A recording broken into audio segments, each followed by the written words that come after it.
మీకు 100% ప్లేస్మెంట్ చేస్తాము అంటే ఆ ఇన్స్టిట్యూట్కి మీరు దూరంగా ఉండాలి. ఎందుకు అంటే వాడు ఏం చేస్తాడు, 10,000 కట్టండి మీకు కోర్సు నేర్పిస్తామంటాడు, అది అవ్వంగానే 3 లక్షలు కట్టండి మీకు జాబ్ ఇప్పిస్తామంటాడు. సో ఇక్కడ మీకు కోర్సు అవ్వదు, అక్కడ జాబు మీకు ఉండదు. నువ్వు బీటెక్ సివిల్ నీకు ఐటీలో రాదు, నువ్వు BA 10 ఏళ్ళ గ్యాప్ ఉంది నీకు రాదు, నువ్వు హౌస్ వైఫ్ నీకు అసలే రాదు, నీకు 3 సంవత్సరాలు ఫెయిల్ అయిపోయినాయి కాబట్టి నీకు రాదు. ఎవరు చెప్పారు?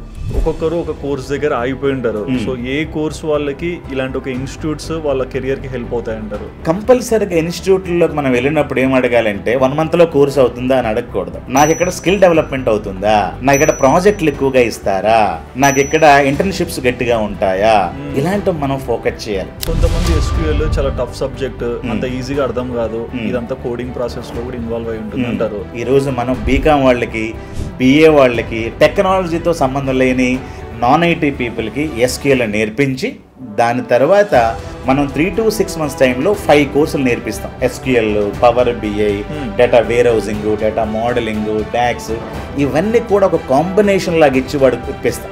కంప్యూటర్ కోర్స్ నేర్చుకుంటారు, మళ్ళీ సపరేట్ గా ఇన్స్టిట్యూట్ కి వచ్చి నేర్చుకుంటే వచ్చే అడ్వాంటేజ్ ఏంటి?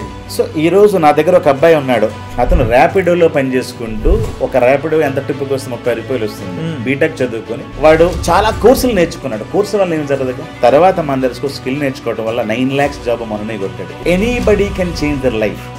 ఎందుకంటానంటే ఆర్టిఫిషియల్ ఇంటెలిజెన్స్ కంటే కూడా మీ బుర్ర చాలా తెలివైంది, హ్యూమన్ ఇంటెలిజెన్స్. మార్కెట్ మొత్తము ఎన్నో ఇన్స్టిట్యూట్స్ ఉన్నాయి, అవును.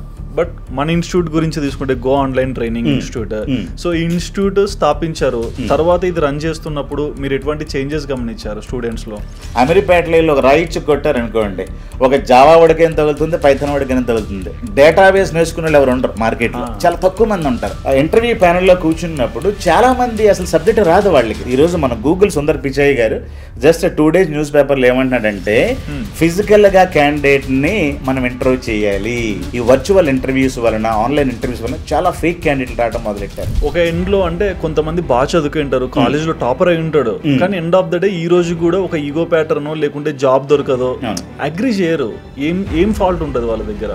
మీరు అడగండి, మా అమ్మాయి 90% అండి, ఏం చేస్తామని 20,000 రూపీస్ ఒక చేస్తూ ఉంటుంది. మా అబ్బాయి 98%లో కొట్టాడండి. ప్రాబ్లం ఏంటంటే వాళ్ళకి ప్రాపర్ మెంటార్స్ ఉండరు. ఎవరికైతే మెంటార్స్ ఉంటారు, నేను అంటా ఉంటాను, K. బాలచంద్ర దొరకపోతే రజనీకాంత్కి ఏముందో నథింగ్, లేకపోతే రాజమౌళి లాంటి మెంటార్స్ లేకపోతే ఈ రోజు ప్రభాస్, నువ్వేరారు ఎవరైనా.